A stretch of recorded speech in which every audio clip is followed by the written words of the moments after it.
অৱশেষত বহু জল্পনা কল্পনাৰ অন্তত বিজেপিয়ে ঘোষণা কৰিলে প্ৰাৰ্থীৰ তালিকা নিৰ্বাচন সমাগত যিহেতু আৰু তাৰ পূৰ্বে বহুকেইটা ৰাজনৈতিক দলে ইতিমধ্যে তেওঁলোকৰ প্ৰাৰ্থীৰ তালিকাখন খণ্ড খণ্ডকৈ তেওঁলোকে প্ৰকাশ কৰি আছে কিন্তু বিজেপিয়ে একেলগে তেওঁলোকে 88খনকৈ আসনত প্ৰতিদ্বন্দ্বিতা আগবঢ়োৱাৰ কথা ইতিমধ্যে তেওঁলোকে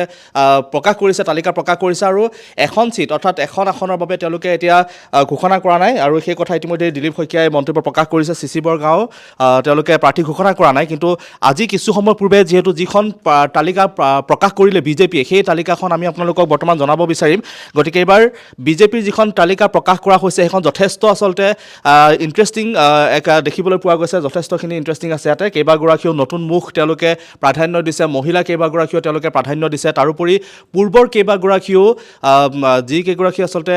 বিধায়ক আছিল তেওঁলোকৰ বহু কেইগৰাকী ইতিমধ্যে নাম কটা গৈছে আৰু তাৰ ঠাইত তেওঁলোকে কিছু সাল সলনি কৰা দেখিবলৈ পোৱা গৈছে মই অকণমান কেমেৰাটো ওচৰলৈ আনিবলৈ অনুৰোধ জনাম আমাৰ মৌচুমক গতিকে ইয়াত দেখা পোৱা গৈছে অসম বিধানসভাৰ যি বিজেপিৰ তালিকা প্ৰকাশ কৰা হৈছে সেই তালিকাখন অনুসৰি গোলকগঞ্জত যিহেতু অশ্বিনী ৰায় চৰকাৰ তেওঁক দিয়া হৈছে আৰু ঠিক সেইদৰে আমি আপোনালোকক কেইটামান আচলতে যি প্ৰাৰ্থী তালিকা যিকেইটা আচলতে ছিট যথেষ্ট চৰ্চাত থাকে যিকেইখন আসন বা যিকেইটা সমষ্টি যথেষ্ট চৰ্চাত থাকে সেই আসনকেইখনৰ কথা মই আপোনালোকক জনাব বিচাৰিম যিহেতু বিশেষকৈ জালুকবাৰীৰ পৰা যিহেতু মুখ্যমন্ত্ৰীয়ে খেলিছে তেওঁৰ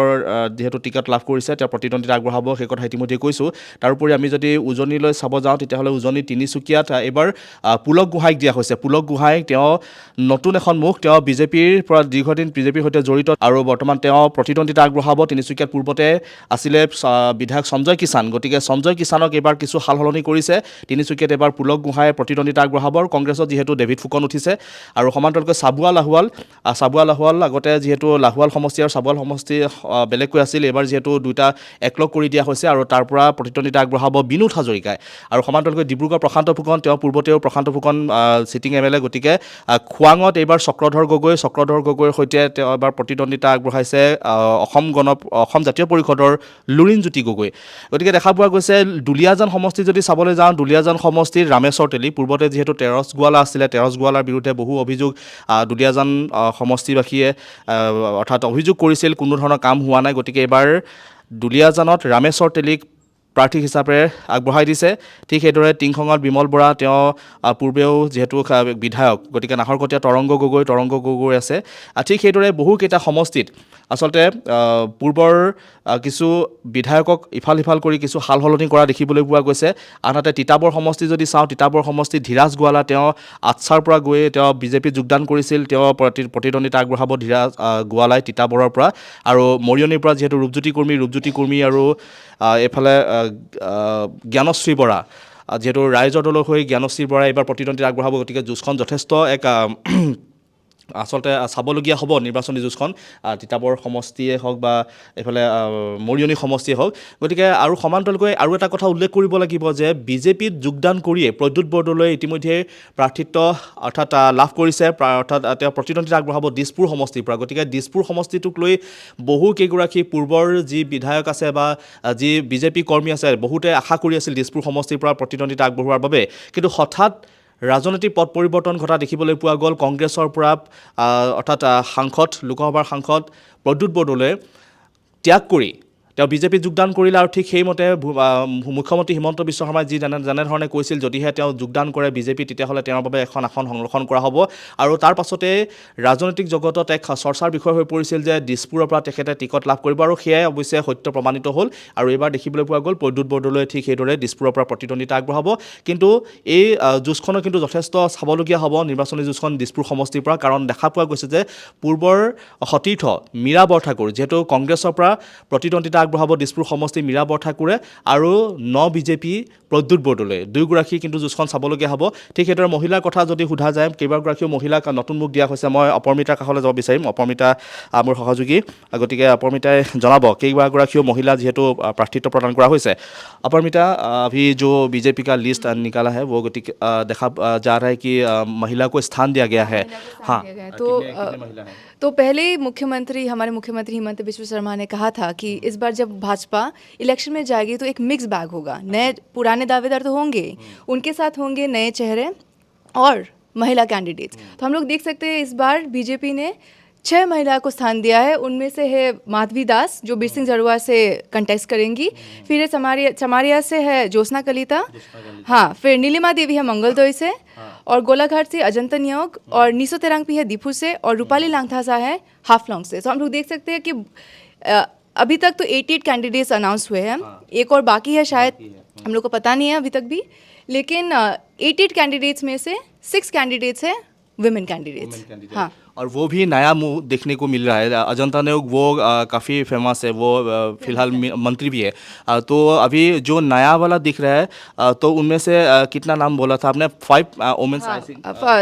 उनमें से बाकी 5 रह गए हैं। माधवी दास है, ज्योत्सना कलिता, और हम लोग देख सकते हैं रूपाली लांगथासा है, तो वो शायद नहीं है। और जो दिखा रहा है इस बार जो नया एक कॉन्स्टिट्यूंसी है, काफ़ी कॉन्स्टिट्यूंसी नया है। तो टीहू के बारे में अगर बोलें तो टीहू में भी लोग हम लोग जो प्रोग्राम के लिए गया था भूटानुमान के लिए, तो देखा जा रहा है कि टीहू में लोग दावी कर रहे थे कि टीहू के ही एक कॉन्स्टिट्यूंसी, मतलब टीहू का कॉन्स्टिट्यूंसी ही एक मतलब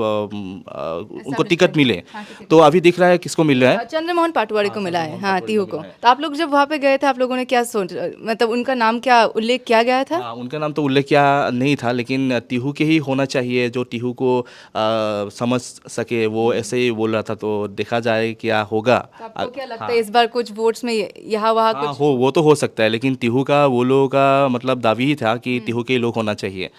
तो और काफ़ी सीट दिख रहा है कि नया, मतलब जो कॉन्स्टिट्यूंसी नया आ रहा था, तो बहुत नया मतलब मुंह दिखने नाम गिराए भी गए हैं, गिराए भी गए हैं। তো গতিকে দেখা পোৱা যায় যে কেইবাগৰাকীও নতুন মুখ দেখা পোৱা গৈছে। মহিলাৰ ক্ষেত্ৰত যদি আমি চাওঁ, ইতিমধ্যে অপৰ্মিতাই কৈছে যে 6গৰাকীকো মহিলাক স্থান দিয়া হৈছে। আৰু সমান্তৰালকৈ